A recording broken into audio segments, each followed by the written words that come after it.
The vineyards of Napa Valley stretched like a dream across the hills, their rows of green sleeping quietly beneath the early autumn sun. Daniel Bennett stood by the porch of the family estate, his weathered hands wrapped around a mug of black coffee. He watched as a breeze danced through the vines, rustling the leaves like whispers from a time he remembered but could no longer touch. Inside, the hush of the morning was broken only by the soft creak of the rocking chair and the occasional coo from the nursery upstairs. Helen Bennett, still in her linen robe, sat cradling the small, warm bundle in her arms. Their daughter, Grace. Grace had been born just 8 weeks prior, in a delivery room filled with soft voices and nervous anticipation. She had come into the world quietly, too quietly. The doctors didn't say much at first. Just furrowed brows. Gentle but deliberate movements. Later came the tests. And then, the words Helen would never forget, though they were spoken with all the calm professionalism in the world: "Your daughter is blind. We believe it's congenital glaucoma. It's permanent." Helen had stared at the ceiling in that sterile hospital room, her baby on her chest, her husband holding her hand. She didn't cry then. She didn't cry for several days. Not until they returned home, and she found herself in the nursery Daniel had built himself, gazing at the tiny mobile of painted stars and moon hanging above Grace's crib. A mobile she would never see. Daniel took the news differently. He'd grown up tending vines with his father, learned early that not everything grows as you expect. Some years the frost came too soon, some vines bore no fruit. You adjusted. You tended harder. He told Helen one night, with the soft rasp of emotion tucked beneath his voice, "She's still our girl. We just have to learn how to see the world her way." They began to read books about sensory development, podcasts from other parents of blind children. But nothing prepared them for the silence in Grace's face, the way her eyes never locked onto theirs. The stillness of her gaze was the part that unnerved Helen the most. Grace would smile, she would giggle when tickled, but her eyes were like glass, beautiful, clear, and unreachable. Still, there were small joys. The way Grace reacted to Helen's singing, going still as if drinking in every note. How she clung to Daniel's shirt when he carried her down to the vines in the late afternoon, letting the wind kiss her cheeks. She was their daughter. Whole in her own way. But in those early days, neither of them could escape the quiet ache of what she would never see: the colors of harvest, the golden light on the hills, her mother's face. They didn't yet know that Grace would soon discover her own kind of vision. One led not by sight, but by heart, by touch, and by something else entirely. Something that would arrive on 4 paws. The decision came quietly, over morning coffee and unspoken glances. Daniel had read the article late one night while Helen slept beside him, the glow of his phone casting long shadows on their bedroom wall. It was about a facility just over in Sonoma County that specialized in training service dogs for children with disabilities. One photo stopped him cold, a toddler with clouded eyes resting her cheek against a golden-furred dog. The caption read, "Sometimes the eyes a child needs are not their own." He didn't mention it immediately. He waited, as he often did, until the moment felt still enough. It came one morning while Helen stood at the kitchen sink, wiping the glass bottles they used for Grace's milk. He slid the phone across the counter. "Read this when you have a minute." She did. Then she read it again. 2 weeks later, they found themselves at Bright Path Canine Center, nestled among oak trees and white fences. The air smelled of cedar and clean straw. Inside, the staff greeted them warmly, with a practiced gentleness that spoke of long experience working with parents whose hearts were still learning to hope. "I think we have someone very special for your daughter," said a woman named June, who wore jeans and a sun-faded vest. "He's part Labrador Retriever, part Golden Retriever, a cross we've had good success with.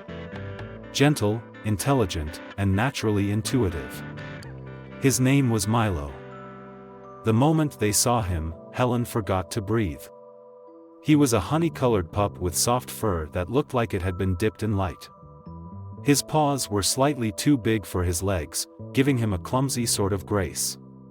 But it was his eyes that caught Daniel, hazel, warm, and steady. There was no excitement, no tail-thumping frenzy like the others. Milo simply sat and watched, head tilted slightly, as if waiting to understand who they were. "He's only 4 months," June explained. "But he's already shown unusual focus. We think he may be a perfect match for Grace." Daniel knelt slowly, holding out a hand. Milo moved forward, not with caution, but with calm. He pressed his nose against Daniel's palm, then turned his head to look toward the stroller where Grace lay bundled in a soft blue blanket. Helen wheeled the stroller a little closer. What happened next was nothing short of silent magic. Milo stepped forward, almost delicately. He didn't jump or sniff wildly. Instead, he lowered himself, resting his head gently on the edge of the stroller, as if presenting himself for inspection. Grace, as if stirred by an unseen current, reached out, her small hand brushing against Milo's ear. She giggled. A clear, delighted giggle that rang through the room like the first notes of a forgotten song. Helen's hands trembled as she covered her mouth. Daniel looked away, blinking hard. "Looks like he's chosen her," June whispered. No one said anything for a while. No one needed to. In that quiet room, beneath soft fluorescent light and the scent of sawdust and lavender shampoo, a girl who could not see had found her first glimpse of something greater than sight. She had found her guide. And Milo had found his purpose. The years passed slowly, but with a rhythm that became as familiar as the sound of wind through the vines. Grace grew, not just taller, but steadier, more confident in her world. And always, just a step behind or ahead of her, was Milo. From the moment he joined the Bennett household, Milo seemed to understand his role wasn't just about guidance, it was about companionship. He was never far from Grace's side. Whether she was crawling across the sunlit floor of the nursery or sitting in her mother's lap on the porch swing, Milo was there, one paw gently touching her leg or his head resting across her tiny feet. By the time Grace took her first steps, Milo had already mastered a slow, careful walk, never rushing, always matching her pace. Daniel fashioned a small harness that attached to Milo's vest, so Grace could hold on as she toddled around the estate. The sight of a blonde-haired child clutching the back of a golden dog as they ambled through the vineyard became a fixture of the Bennett land. Grace's blindness never seemed to limit her spirit. She was curious, adventurous in her own way. But it was Milo who made that curiosity possible. He was her guardrail, her compass, and sometimes, her partner in mischief. There was the time she managed to open the pantry door with Milo's help. He had nudged the handle while she stood tiptoe on a stool. Helen walked in to find Grace sitting on the kitchen floor with her fingers buried in a spilled bag of rice, Milo beside her, tail thumping slowly, as if proud of the shared accomplishment. Another time, on a particularly warm spring day, Grace had wandered into the lavender field behind the house. Helen, momentarily panicked, called out. The bushes were too tall for her to see beyond, but then the golden top of Milo's back appeared, cutting a gentle path toward her, Grace trailing behind with purple blossoms caught in her curls. "She's never afraid," Helen once told Daniel. "Not like you'd expect. And I think it's because she knows he's there." At night, Grace would fall asleep with one hand tangled in Milo's fur. He never left her side, not even when the firecrackers of 4th of July popped in the distance. He'd lift his head, ears alert, but remain perfectly still beside her, as if he knew his calm would become hers. Their bond became something almost sacred. Neighbors and friends noticed it too. "He doesn't act like a dog," one older woman said during a visit. "More like a brother."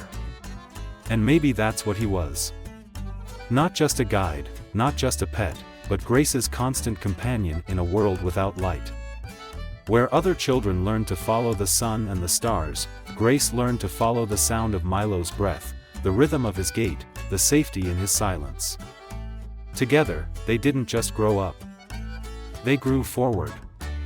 By the time Grace turned 6, the vineyard estate had become a world entirely her own, a world crafted through sound, scent, and touch. Most children learned the shape of things through sight.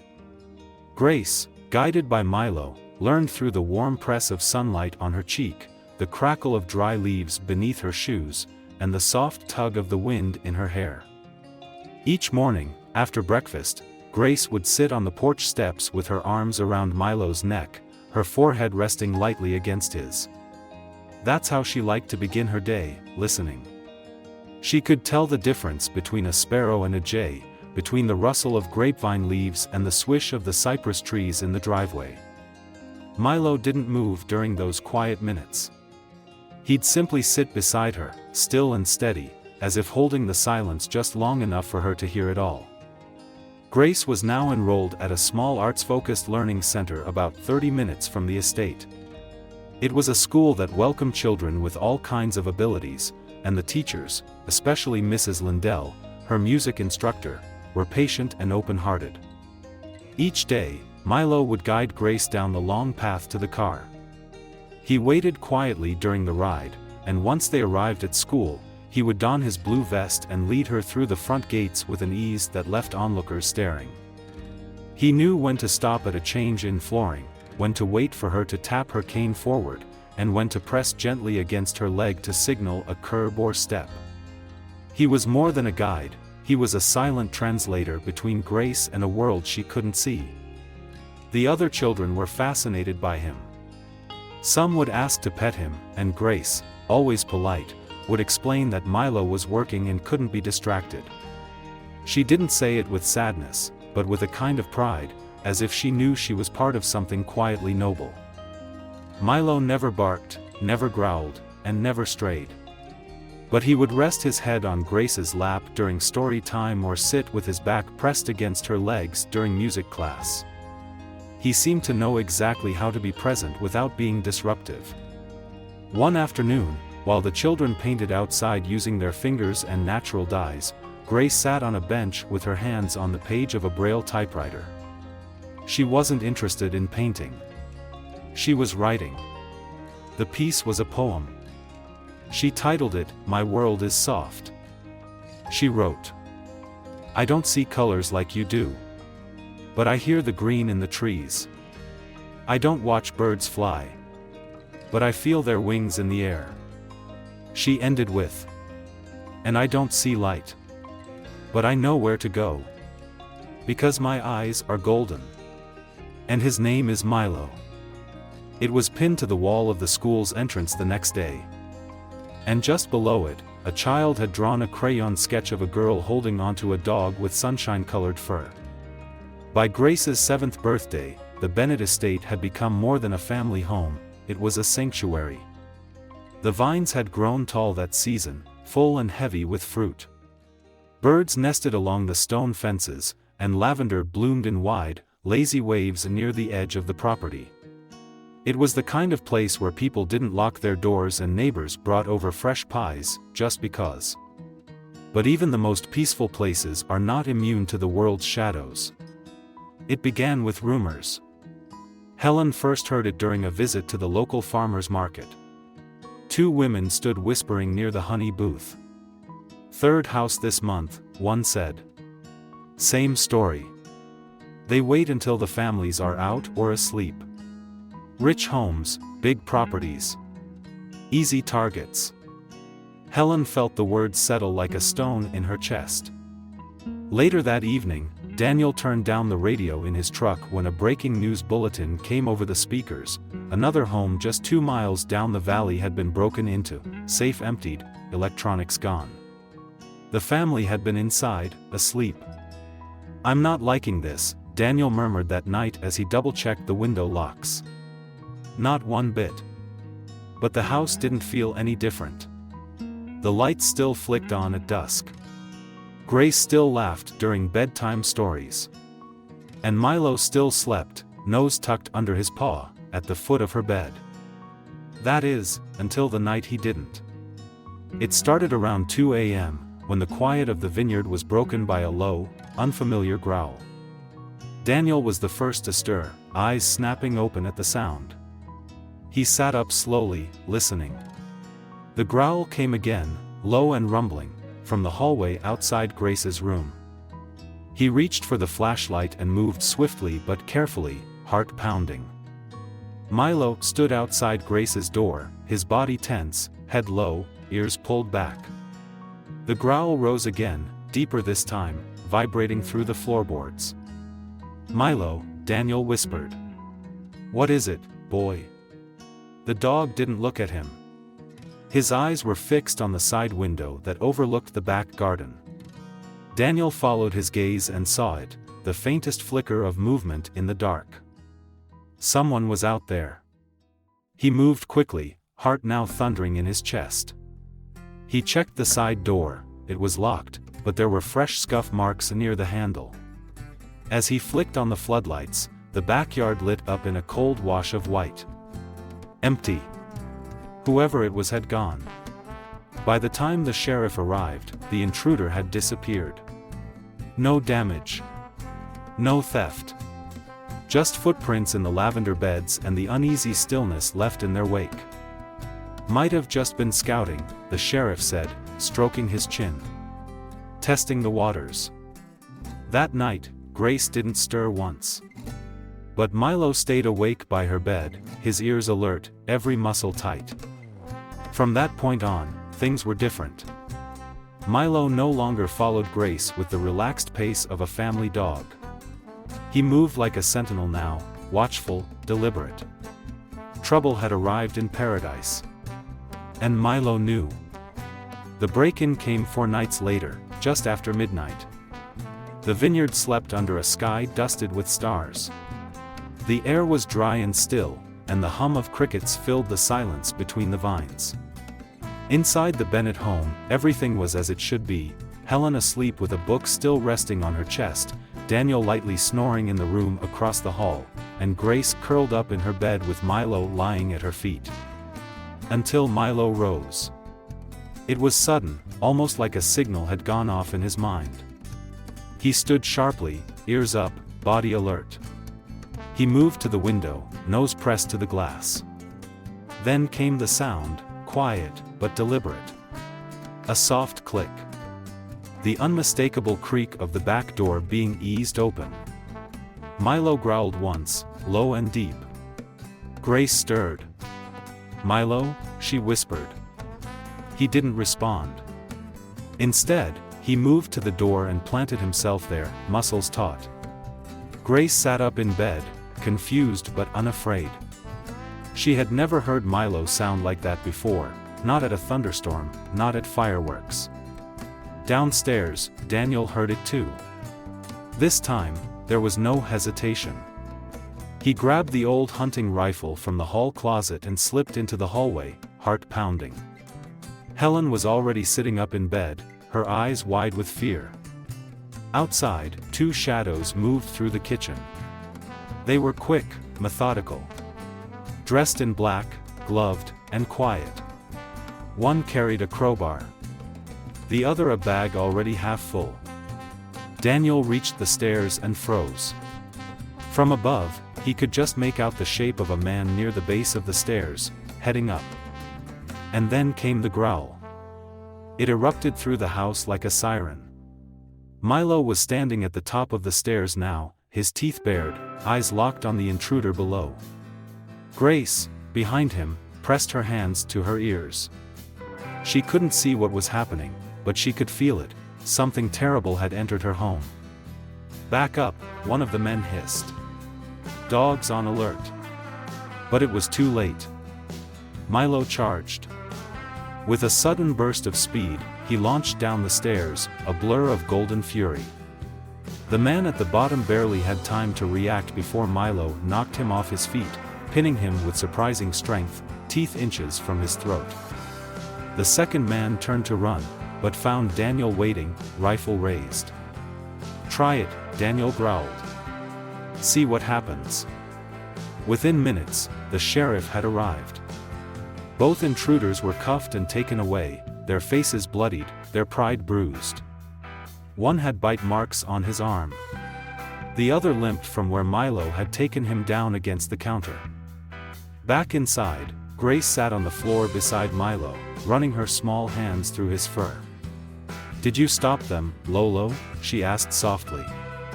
Milo, still panting, rested his head in her lap. He didn't need to answer.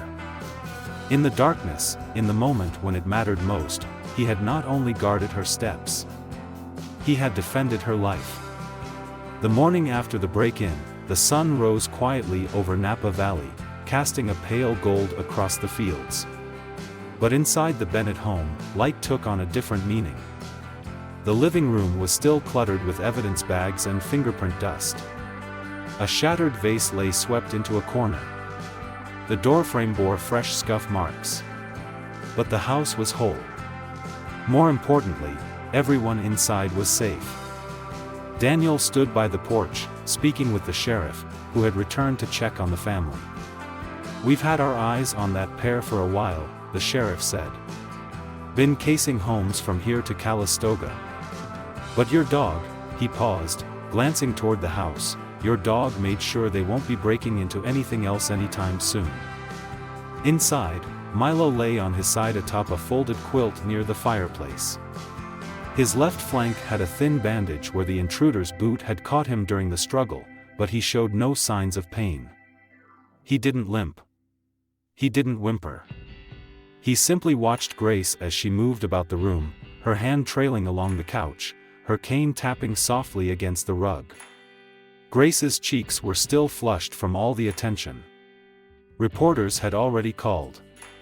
The sheriff had tipped off the local news station, and by morning, the phone hadn't stopped ringing.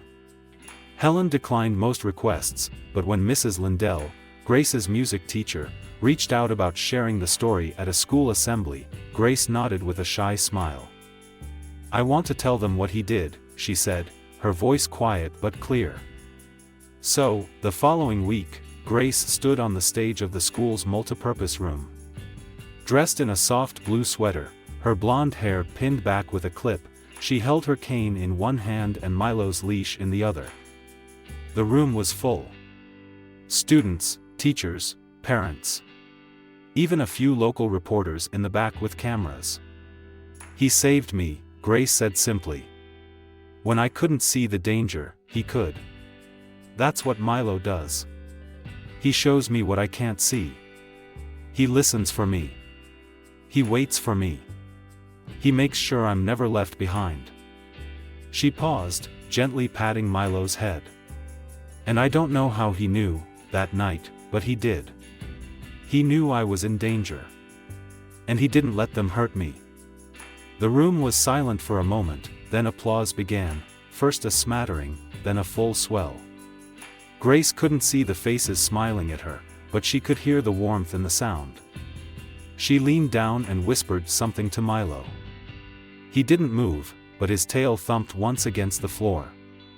Later that day, a local journalist published an article titled, "The Dog Who Saw in the Dark." It spread across the region. Letters came in from people Grace had never met, some blind, some parents of children like her, all inspired by her story. But at home, things were quieter. That evening, Daniel stood by the vineyard fence, watching the wind move through the rows. He turned to Helen, voice soft with awe. "I always thought we brought that dog home for Grace," he said. Helen nodded, smiling faintly. "Maybe he came for all of us." The news of Milo's bravery traveled far beyond Napa Valley. What had started as a local human interest story grew wings. By the end of the month, the Bennett family had received handwritten letters from as far as Maine and Arizona. A blind veteran from Pennsylvania sent Grace a Braille copy of his autobiography. A retired guide dog trainer from Oregon sent a box of homemade dog treats wrapped in tissue and care. But the most surprising gesture came from right within the valley. It began with a conversation between Mrs. Lindell and a local artist named Henry Langdon, a quiet man in his 60s who had spent most of his life sculpting figures in bronze, usually horses or vineyard workers bent over grapevines. He had read the article in the paper, watched Grace speak on television, and something about her voice stuck with him. "She doesn't just talk about that dog," he told Mrs. Lindell one morning over coffee. "She honors him." A week later, he called Daniel and asked for permission to visit. Henry arrived with a sketchbook under his arm and a quiet presence. He spent the morning sitting beneath the old oak tree near the garden, just watching. Grace played nearby, her hand brushing the lavender as she walked. Milo, ever at her side, moved with quiet purpose. Henry returned 3 more times that week. He spoke very little but watched a great deal. On his last visit, he knelt down beside Grace. "Would it be all right if I made something of you and Milo?" he asked gently. Grace tilted her head. "You mean like a drawing?" "Something more lasting," he replied. "Something people can touch. Even if they can't see it." Her smile said yes before her voice did. For the next 2 months, Henry worked in silence in his barn-turned studio. Bronze dust covered his clothes and the smell of clay and lacquer filled the air. He poured every ounce of quiet devotion he saw between girl and dog into his hands.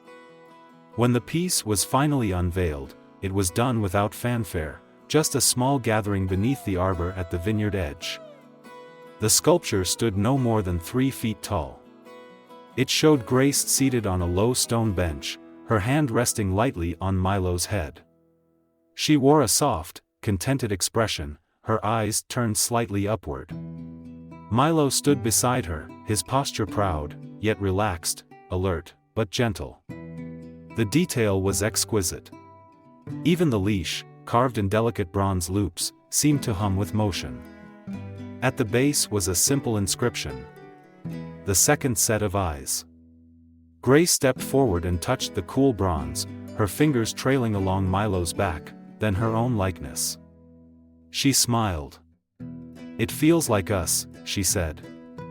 The community left flowers at the base for weeks, lavender, daffodils, bundles of grape leaves. Schoolchildren came on field trips. Tourists stopped to take photographs. But to Grace, it wasn't about the attention. It was a way to say thank you. A tribute, cast in bronze, to the dog who had seen everything, for the girl who could not. Autumn returned to Napa Valley with a quiet grace.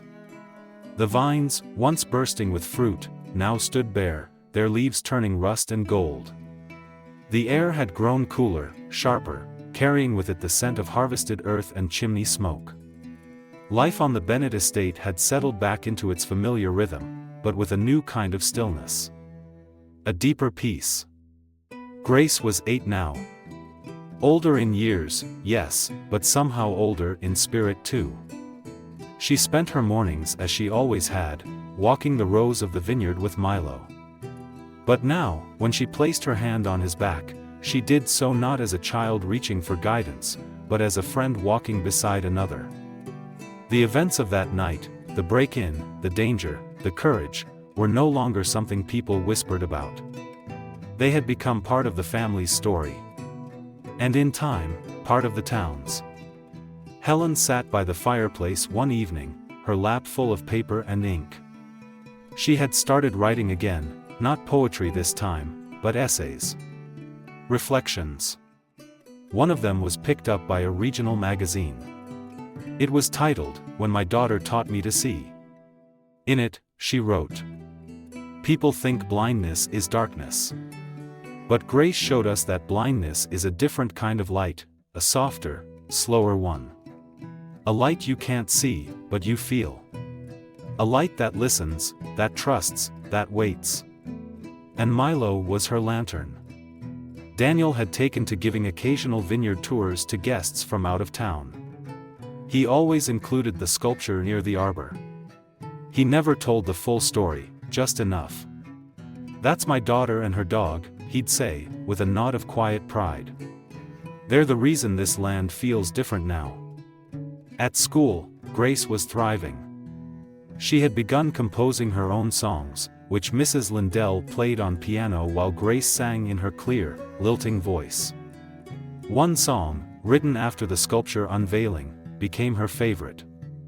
There's a light you can't see, but it knows the way. It walks beside me, every day. Not from the sun, not from the sky, but from a friend who never says goodbye. What Milo gave Grace wasn't just safety. It was something quieter, and perhaps more lasting, a sense that she was never alone. That her path, though unseen, was real and worth walking. That her world, though different, was not broken, only shaped by gentler hands. For those who knew her, Grace became something of a teacher, not through lectures or lessons, but simply by being who she was. Neighbors learned to listen more carefully. Children at school became more patient, more curious. Even the sheriff, who once told Daniel he didn't believe in heroes with tails, now made a habit of stopping by with a bone for Milo and a story for Grace. The world hadn't changed overnight. But for those who had watched Grace grow, and Milo lead her step by step, it had tilted ever so slightly toward a deeper kind of light. One that needed no eyes to see. 5 more years slipped gently through the vines of Napa Valley. The estate remained, as it always had, quietly dignified, its rows of grapes stretching wide beneath the California sky. But inside the Bennett home, time had softened everything: voices, footfalls, even the quiet creak of the porch swing where Grace now often sat alone, notebook in her lap, Milo at her feet. Grace was 13. No longer the little girl who clutched Milo's harness with both hands, but a young lady with poise beyond her years. Her face had grown longer, her hair darker, and her voice, once small and curious, now carried the confident warmth of someone who had found her place in the world. Milo had aged, too. His muzzle was now streaked with silver, and his movements had slowed, the once boundless energy of puppyhood replaced with a patient wisdom. But his eyes, the same calm hazel they'd always been, remained fixed on Grace, following her every step, even when his legs no longer could. He was semi-retired now. Grace's mobility teacher had introduced a secondary guide dog, younger and eager, named Benny, a lanky black Labrador trained by the same center where Milo once wore his first blue vest. Benny took over much of the daily work, navigating stairs, crowded sidewalks, busy school halls, but Milo still walked the vineyard each morning beside Grace, just as he always had. Grace was writing more these days. Her first children's book, Lolo and Me, had been published by a small press the previous spring. It was simple, sweet, told from a blind girl's point of view, with a dog who saw in places no one else could. It touched the hearts of readers far beyond the valley. She had been invited to speak at schools, at libraries, even at a national conference on accessibility in children's publishing. Always soft-spoken, she let her words do the work. And when she read her stories aloud, she never failed to place a gentle hand on Milo's back. "I write with his eyes," she would say. Even now. The sculpture near the arbor had become a quiet landmark. Couples took wedding photos beside it. Parents lifted their children to touch the bronze dog.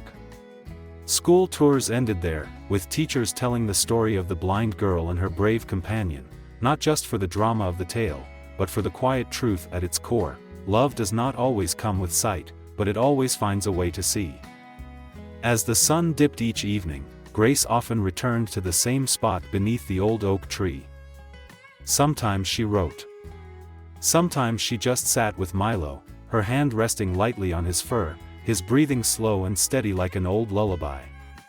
And when people asked her, journalists, teachers, curious strangers, what it had been like, growing up without vision, Grace would always smile and answer, "I never walked alone. I just had to learn to follow the light that walked beside me."